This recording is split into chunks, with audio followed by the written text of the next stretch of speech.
Raleigh keeps showing up on every list of the most affordable cities in the country. And look, the rent numbers actually back that up. You've probably already done the math in your head. Rent's cheaper, so everything must be cheaper, right? Not exactly. There's one cost almost nobody talks about, and it can quietly wreck the budget you built before you ever pack a single box. So let's actually walk through this. Real numbers.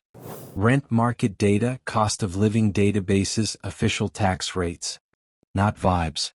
Not a headline from some top 10 cheapest cities listicle you scrolled past at 2 a.m.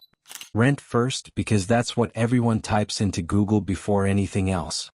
In Raleigh, the average one-bedroom runs about $1,390 a month. Across every kind of rental in the city, the average is $1,575. Now stack that against a representative NYC one-bedroom at $3,500 a month, and you're looking at savings of roughly $2,100 a month.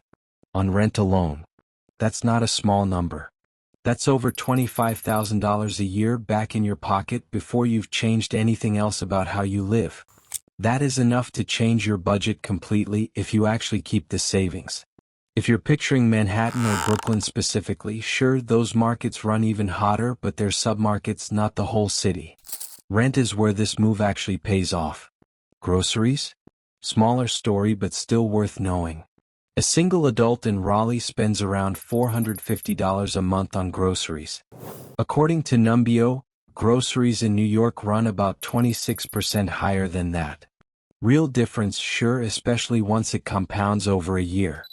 But let's be honest, it's not the number that's going to change your life.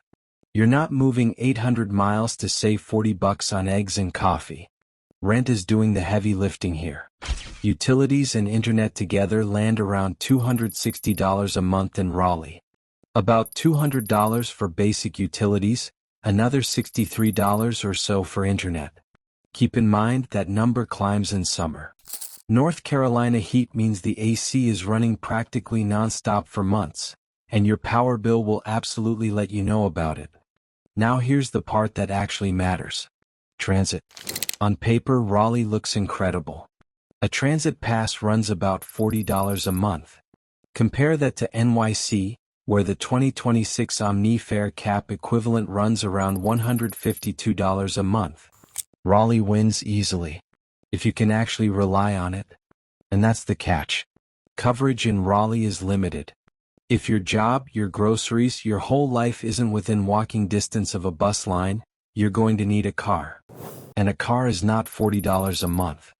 Once you add gas, insurance, maintenance, repairs, registration, parking, maybe a car payment, that number can climb by several $100s a month easily. This is the cost nobody mentions. This is the line item that quietly turns, "I'm saving so much money," into, "Wait, where did it all go?" It doesn't show up on the affordable cities list. It shows up on your bank statement. Taxes though? This is one place Raleigh has a clean advantage. North Carolina's flat state income tax, after 2025, sits at 3.99%. And there's no separate city income tax in Raleigh. None. On an $85,000 salary, that works out to $3,391.50 a year.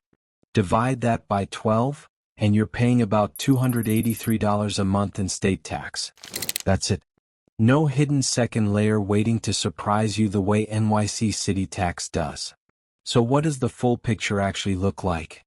Numbeo puts New York about 84% higher than Raleigh once rent is factored in. Even before rent, it's still 48% higher. Nearly half again as expensive just on the day-to-day stuff. Okay, enough percentages and abstractions. Let's just add it up. Let's put a real number on a real month in Raleigh. Rent, $1,390.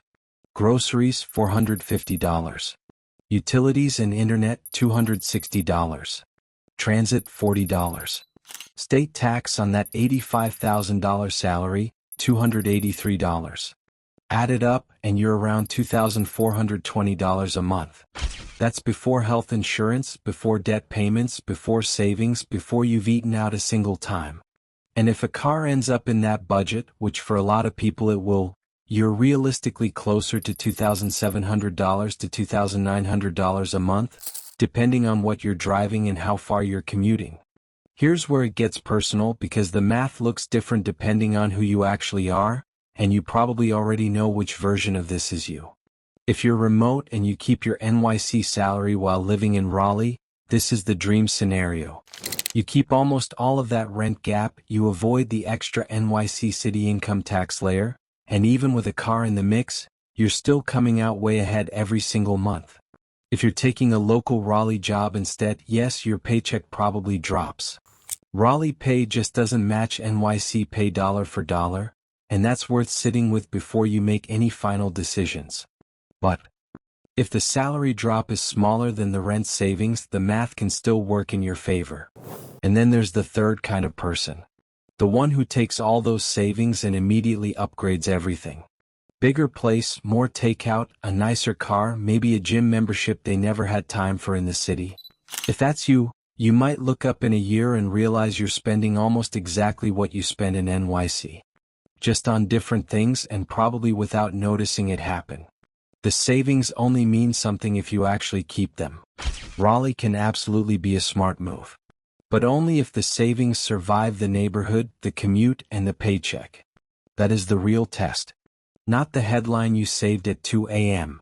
The actual math, month by month, tells you whether Raleigh works for your life or just looks cheap on paper.